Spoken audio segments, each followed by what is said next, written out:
और इस वक्त की बड़ी खबर आपको बता दें, शिवसेना शिंदे गुट के कुछ एमपी उद्धव ठाकरे के संपर्क में हैं। सूत्रों के हवाले से मिल रही है जानकारी। और शिवसेना शिंदे के आधे से ज्यादा सांसद उद्धव के संपर्क में हैं, सूत्रों का कहना है। और शिवसेना शिंदे के 7 सांसद हैं और यहां एनडीए को झटका दे सकते हैं उद्धव ठाकरे। क्या ये कामयाब हो पाएंगे? चूंकि एक बड़ा झटका और बहुत बड़ा झटका यहां पर उद्धव ठाकरे को उस वक्त लगा था जब उन्हीं की पार्टी का 2 फाड़ हो गया था, लेकिन अब यहां बाजी पलट सकती है। नई सरकार के गठन को लेकर एनडीए के घटक दलों की आज एक बैठक बुलाई गई है। लोकसभा चुनाव के परिणाम पर एक बार फिर से एनडीए को बहुमत मिला है और बहुमत में सरकार बनाने का मौका। बहुमत मिलने को लेकर बीजेपी मुख्यालय पर मंगलवार की शाम को जश्न मनाया गया। नई सरकार के गठन को लेकर एनडीए की आज बैठक भी होनी है और सभी घटक दल यहां पर मौजूद रहेंगे। प्रधानमंत्री आवास पर एक बैठक होगी और एनडीए के सभी दलों के नेता इस बैठक में शामिल होंगे।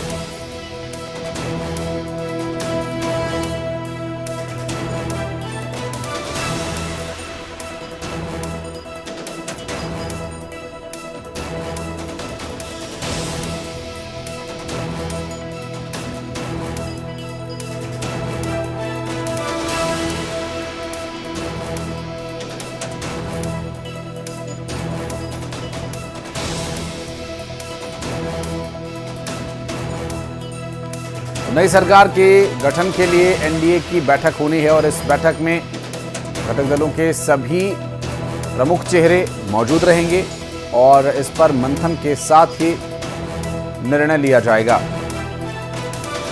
बात करेंगे हमारे सहयोगी शिवम प्रताप, इस वक्त हमारे साथ जुड़ रहे हैं। शिवम, एनडीए की बैठक होनी है और बैठक में सभी दलों के नेताओं का होना है। अभी कौन कौन पहुंचा है, क्या कुछ डिटेल मिल पाई है, कितने बजे से ये बैठक होगी? देखिए, आज दिल्ली देश की राजधानी है और वहां पर दिल्ली के ताज को लेकर ही राजनीतिक हलचल है। एनडीए की बैठक के साथ साथ इंडिया अलायंस की भी आज बैठक है। एनडीए की बैठक शाम 4 बजे होगी। तमाम जो घटक दल हैं एनडीए के वो शामिल होंगे। बताया जा रहा है प्रधानमंत्री के आवास पर यह बैठक बुलाई गई। वहीं इंडिया गठबंधन की अगर बात करें तो आज शाम 6 बजे कांग्रेस अध्यक्ष खड़गे के आवास पर बैठक बुलाई गई है। दोनों दल प्रयासरत हैं कि वो सरकार बनाए। अभी तक हालांकि इंडिया गठबंधन ने अपने पत्ते नहीं खोले हैं, लेकिन राजनीति में जो अक्सर सामने दिखता है वैसा होता नहीं है। इंडिया गठबंधन बैकडोर चैनल से लगातार संपर्क में है। सूत्रों ने कल ये दावा किया था कि शरद पवार ने बात की थी चंद्रबाबू नायडू से, नीतीश कुमार से, उन्हें तमाम तरीके के ऑफर दिए गए थे।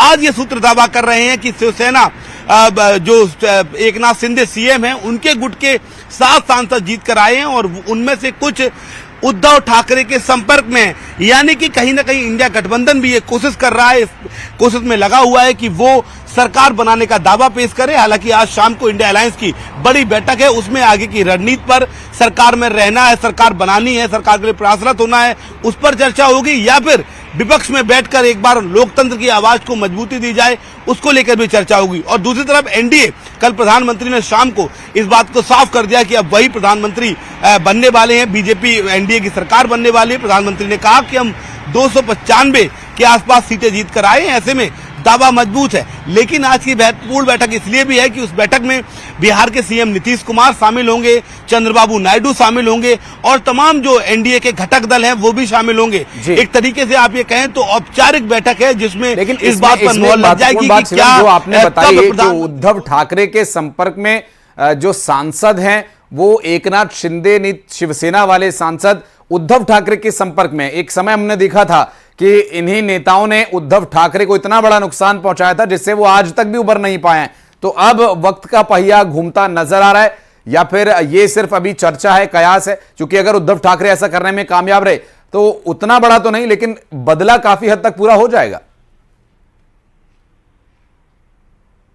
देखिए, निश्चित तौर पर दरअसल महाराष्ट्र की राजनीति को अगर बात करें तो लगभग 3 से 4 महीने बाद वहां विधानसभा का चुनाव है और जैसे परिणाम आए उसके बाद शिवसेना एकनाथ शिंदे गुट के कई नेता पसोपेश में हैं। चूंकि उन्हें लग रहा है कि जिस तरीके की लहर महाविकास आघाड़ी के लिए यानी कि कांग्रेस, शिवसेना, उद्धव ठाकरे और शरद पवार एनसीपी के लिए आई है, उससे साफ प्रतीत होता है कि महाराष्ट्र में आने वाले विधानसभा चुनाव में कड़ी टक्कर होगी। यही एक वजह है कि एकनाथ शिंदे गुट के कई सांसद अपना पाला बदलने के लिए उद्धव ठाकरे के संपर्क में आए हैं। न्यूज 18 को उच्च सूत्रों के हवाले से ये खबर मिली है। दूसरी बड़ी बात, आपने कहीं बदला लेने की, कल का आप अगर ट्वीट देखें, कल के आप उद्धव ठाकरे के बयान देखें तो वो साफ कर रहे हैं कि जिस तरीके से उनकी पार्टी तोड़ी गई, उन्हें अकेला कर दिया गया, उसके बाद जनता ने विश्वास जताया है।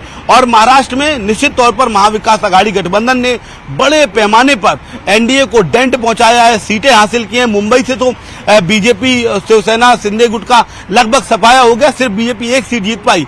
ऐसे में आगे बीएमसी का भी चुनाव है, विधानसभा का भी चुनाव है, और उसी को लेकर जो एनडीए के नेता हैं वो वहां पसुपेश में हैं, क्योंकि लगभग क्लीन स्वीप जैसी स्थिति हमें महाराष्ट्र में नजर आई। शिवसेना शिंदे गुट और एनसीपी अजित पवार को बहुत बड़ा झटका लगा है। लेकिन दूसरी तरफ अगर आप बात करें तो बीजेपी बड़ा फैक्टर रहा इस लोकसभा चुनाव में, और 2019 के भी चुनाव में हमने देखा कि महाराष्ट्र ने जब जनादेश दिया और बीजेपी को, एनडीए को वहां पर स्वीकार किया गया, तो जाकर इतने बड़े वो आंकड़े तक पहुंचे थे। लेकिन महाराष्ट्र का अगर सपोर्ट नहीं मिला है, सहयोग नहीं मिला है, तो यहां एनडीए को एक बड़ा झटका भी लगा है। सीटें पिछले लोकसभा चुनाव के मुकाबले काफी कम हुई हैं। शिवम, आपके पास लौटेंगे। हमारे सहयोगी मिथिलेश लगातार इंदौर से हमारे साथ जुड़े। मिथिलेश, इंदौर समेत पूरे मध्य प्रदेश में जो एक तूफान बीजेपी का चला है, वो तूफान दिल्ली तक असर दिखा रहा है, और बीजेपी की, एनडीए की इस आंकड़े तक पहुंचने में मध्य प्रदेश ने एक बड़ी मदद की है। आज बैठक होने वाली है,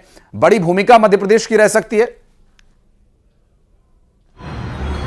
जी बिल्कुल सही कहा आपने कि मध्य प्रदेश की बड़ी भूमिका रह सकती है, और मध्य प्रदेश ने क्लीन स्वीप किया है, यानी 29 सीट जो है वो बीजेपी के पास में है। और सबसे बड़ी जो सीट इसमें मानी जा रही थी वो छिंदवाड़ा की सीट मानी जा रही थी, जिसे टफ सीट कहा जाता था, लेकिन कमलनाथ के उस किले को विजय ने इस बार बीजेपी ने ढहा दिया है, उस किले में सेंध लगा दिया है, और वहां से नकुल नाथ चुनाव हार गए। जिम्मेदारी जो दी गई थी वो जिम्मेदारी थी कैलाश विजयवर्गीय के पास में। कैलाश विजयवर्गीय लंबे समय तक वहां पे रहे, और उन्होंने पहले ही कह दिया था, पहले ही दावा किया था कि छिंदवाड़ा सीट हम जीत रहे हैं, और छिंदवाड़ा सीट इस बार बीजेपी जीत चुकी है। यानी 29 सीट इस बार मध्य प्रदेश की जो है वो बीजेपी के पास में। इसलिए मध्य प्रदेश की दिल्ली में आज जो बैठक उसमें एक महत्वपूर्ण भूमिका रहने वाली है। एक बड़ा मैसेज दिया है। अगर मध्य प्रदेश की बात की जाए तो मध्य प्रदेश ने विधानसभा में जो परिणाम है उससे कहीं गुना बेहतर जो परिणाम है वो लोकसभा चुनाव में करके दिखाया है। अगर जीत के आंकड़ों की बात करते हैं तो इंदौर वो शहर रहा इसमें जिसने सबसे बड़ी ऐतिहासिक जीत का रिकॉर्ड बनाया। 12 लाख के आसपास में वो जीत का रिकॉर्ड है, तो कहीं ना कहीं बड़ा रिकॉर्ड भी देखने को मिला, बड़ी जीत भी देखने को मिला। इसलिए मध्य प्रदेश की ये जो महत्वपूर्ण बैठक है उसमें बड़ी भूमिका रहने वाली है। हालांकि अब तमाम जो अलग अलग कयास लगाए जा रहे हैं, कल कैलाश विजयवर्गीय न्यूज 18 के साथ जुड़े हुए थे, उस वक्त उन्होंने कहा था कि जो बातें कही जा रही हैं, जो बातें चल रही है, उसमें हम भी हाथ पर हाथ रख के नहीं बैठे हुए हैं, तो हमारी भी तैयारियां शुरू हो चुकी है। कल इशारों में कैलाश विजयवर्गीय ने बड़ी बात कही थी, न्यूज 18 के मंच पर जुड़े हुए थे, न्यूज 18 के साथ बातचीत में उन्होंने कहा था कि हमारी तैयारियां में शुरू हो चुकी हैं, कुछ भी बातें हो रही है, कौन कहा जाएगा, क्या होगा, कौन किसके संपर्क में है, ये सब आने वाला वक्त बताएगा। लेकिन बीजेपी जो है हाथ पे हाथ रख के नहीं बैठी हुई है, हमारी खुद की भी तैयारियां शुरू हो चुकी है। यानी एक बड़ा इशारा रहा है। और आज कैलाश विजयवर्गीय जो अभी बड़ी खबर भी सामने आ रही है कि इंदौर से कैलाश विजयवर्गीय दिल्ली भी जाने वाले हैं, तो कहीं ना कहीं अब बीजेपी की जो बड़ी तैयारियां हैं वो नजर आने लग गई है। हालांकि दोनों ही जो दल है, इंडिया गठबंधन, एनडीए, सभी की महत्वपूर्ण बैठकें चल रही हैं, और ये महत्वपूर्ण बैठकों में आज मध्य प्रदेश की भी एक बड़ी भूमिका रहने वाली है। ये स्थिति इंदौर समेत पूरे मध्य प्रदेश में दिखाई दे रही है कि जो बीजेपी है वो अच्छे मैंडेट के साथ यहां पर जीती है, और अच्छा खासा अंतर वहां पर जीत और हार का रहा है मिथिलेश। लेकिन यहां से जो बड़े चेहरे हैं जो केंद्र में एक्टिव रह सकते हैं, शिवराज सिंह चौहान हो गए, वीडी शर्मा हो गए, शंकर लालवानी को शायद मौका मिले, इस तरह की चर्चाएं भी अब आगे हमें देखने को और सुनने को मिलेंगी। अब चलेंगे छिंदवाड़ा, जहां पर ऐसा उम्मीद तो नहीं थी, लेकिन आज दावा बीजेपी की तरफ से जरूर किया जा रहा था राजेश कि जीत होगी और बड़ी जीत होगी। जैसा कि अभी जिक्र कर भी रहे थे मिथिलेश, तो कैलाश विजयवर्गीय ने ही यहां पर एक आंकड़ा दिया था और जीत की घोषणा की थी, और वो घोषणा पूरी हो गई है। क्या मूवमेंट नजर आ रहा है? कमलनाथ या नकुलनाथ समीक्षा करने के लिए किन नेताओं को बुलाएंगे, कार्यकर्ताओं को बुलाएंगे, क्या कुछ है डिटेल्स? जी देखिए, बिल्कुल ये जो रिजल्ट आए हैं, जो नतीजे आए हैं, वो कांग्रेस नेताओं के लिए आसानी से हजम होने वाले नहीं है। अभी इसको लेकर चिंतन किया जा रहा है, कल रात से मंथन चल रहा है। मतगणना समाप्त होने के बाद नेता यहाँ इकट्ठा हुए थे कांग्रेस कार्यालय में। इसके अलावा जिला कांग्रेस अध्यक्ष जो है उनके निवास पर भी कुछ नेता पहुंचे थे। शिकारपुर में नकुलनाथ मौजूद थे, उनसे भी बातचीत हुई है। अभी जो है कमलनाथ यहां पर आए हुए हैं, तकरीबन आधा घंटे पहले कमलनाथ यहां पहुंचे हैं। वो एक होटल में कार्यकर्ताओं और नेताओं से मुलाकात कर रहे हैं, बैठक ले रहे हैं।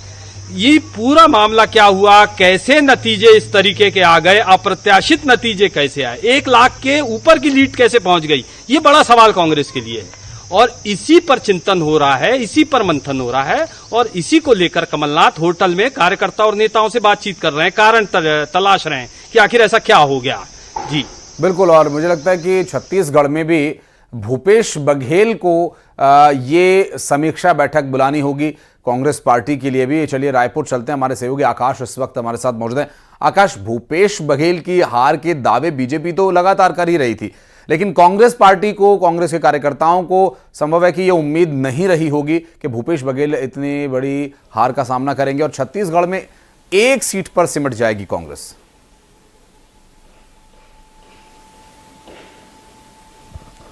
जी बिल्कुल, देखिए छत्तीसगढ़ के नतीजे जो है वो वाकई में चौंकाने वाले थे। दोनों पार्टियों ने दावा किया था, तो कहीं ना कहीं दोनों पार्टियों के दावे में सेंध मारी हुई है। बात सबसे पहले कांग्रेस की करें, पूर्व मुख्यमंत्री भूपेश बघेल राजनांदगांव सीट से लोकसभा में खड़े थे। कांग्रेस को भरोसा था कि वो सीट कम से कम कांग्रेस के पाले में आएगी, लेकिन भूपेश बघेल की बड़ी हार हुई है। छत्तीसगढ़ में भी एक बड़ी हार के रूप में देखा जा रहा है। इसके साथ ही कांग्रेस के 3 पूर्व मंत्री यहां से चुनाव लड़ रहे थे, वो भी हार गए। बस्तर की बात करें तो कवासी लखमा को बड़ी हार मिली है। शिव कुमार डहरिया जांजगीर चांपा से हारे। महासमुंद से ताम्रध्वज साहू गृह मंत्री रहे हैं, उनकी हार हुई है। इसके साथ ही जो देवेंद्र यादव है, भिलाई के विधायक हैं, वो बिलासपुर में जाके लड़ रहे थे, उनकी भी हार हो रही है, तो बड़ी हार मिली है कांग्रेस की। पहले अगर 2019 की बात करें तो 2 सीटें आई थी, बस्तर और कोरबा, लेकिन वो कोरबा बचाने में ही कामयाब रही, बाकी सभी सीटें जो हार गई। अगर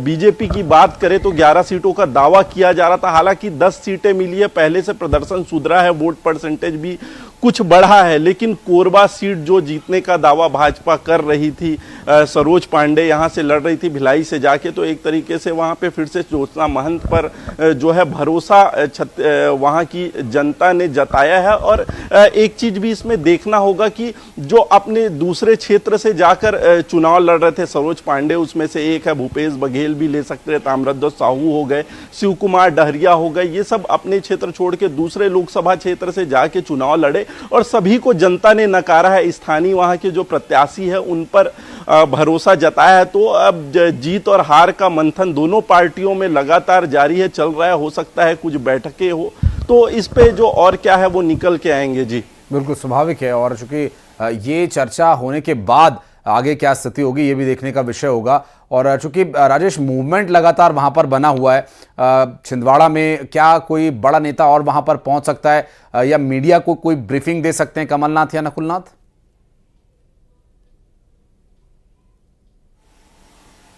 हुई है उनसे, उन्होंने कहा है कि अभी पहले मैं चर्चा कर लूं, लोगों से बातचीत कर लूं, अपने नेताओं और कार्यकर्ताओं से, उसके बाद सारी चीजों पे आपसे चर्चा करूंगा।